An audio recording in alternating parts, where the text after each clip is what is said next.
Hey guys, Mutantcowboy here. In this video, I just want to talk about some quick tips, tricks, glitches, and basically just some poor mechanics that you may encounter or may not yet know in the Division 2 Warlords of New York expansion. The first thing that I want to talk about actually concerns the pulse. Now, I just recently got the Nightwatcher mask, which is one of the named items.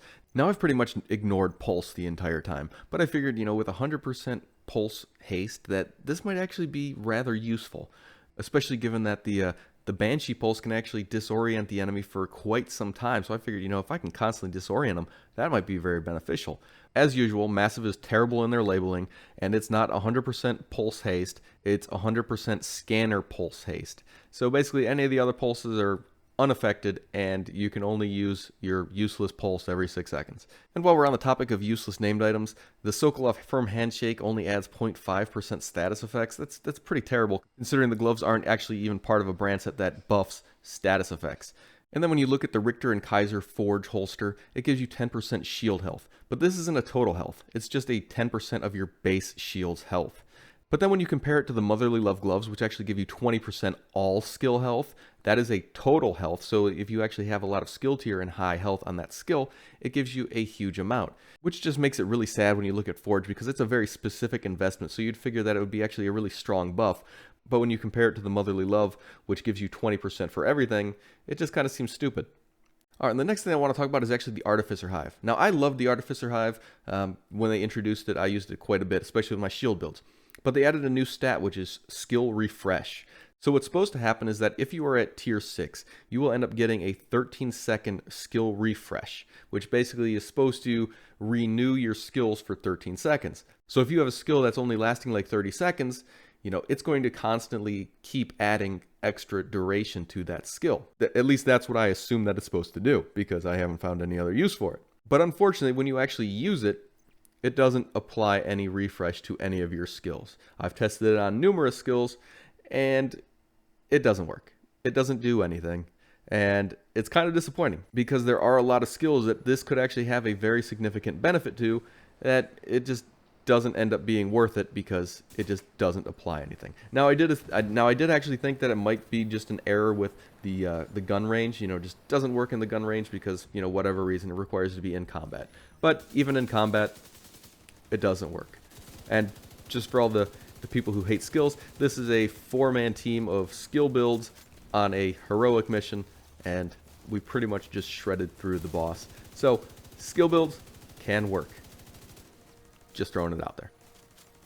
Alright, another thing that I was trying to be squirrely about, I was trying to figure out a use for the System Corruption gear set, and I really just couldn't think of any good options. But then it kind of hit me. What happens if I actually use the Energized talent with it? But you'd have to actually get all these God Roll yellow stats, and then you'd have to re-roll all the core attributes on them to skill tier, which, for a gear set, that could take a serious investment of time to actually farm those pieces. So I actually wanted to test it out just to see if it could work. So if you ended up having tier 6 skills with this ability to constantly put all your skills in overcharge, basically every 15 seconds, because you can, with the chest piece, you can end up getting that infinite usability back every 15 seconds. That would be insane. You would basically constantly have overcharge for your skills. When I tested it out, it sadly did not work. So it does actually require a medkit. It can't just be used with this ability, which was kind of the whole thing. I was hoping that you could actually upgrade this to actually get this ability, because you're sacrificing so much, and it's such a very specific and odd use for it. Just to show you what it's actually supposed to look like, as soon as I use my medkit, you can see that right below Energize is procced. And obviously here you can see the actual result of a tier 6 overcharged flame turret, just spewing fire everywhere.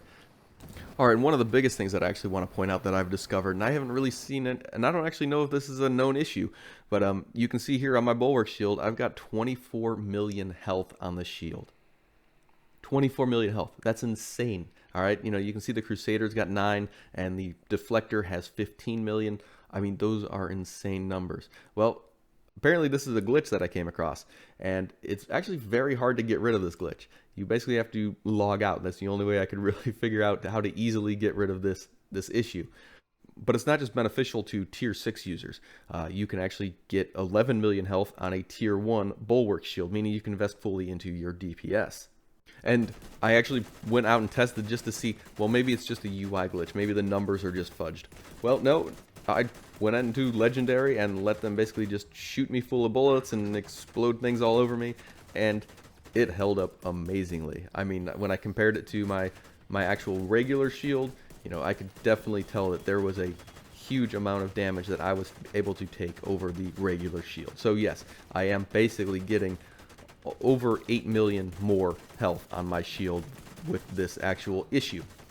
Now, I'm not going to tell you guys how to do this glitch because I don't want to actually spread this information if the devs are actually paying attention and they can actually fix this stuff.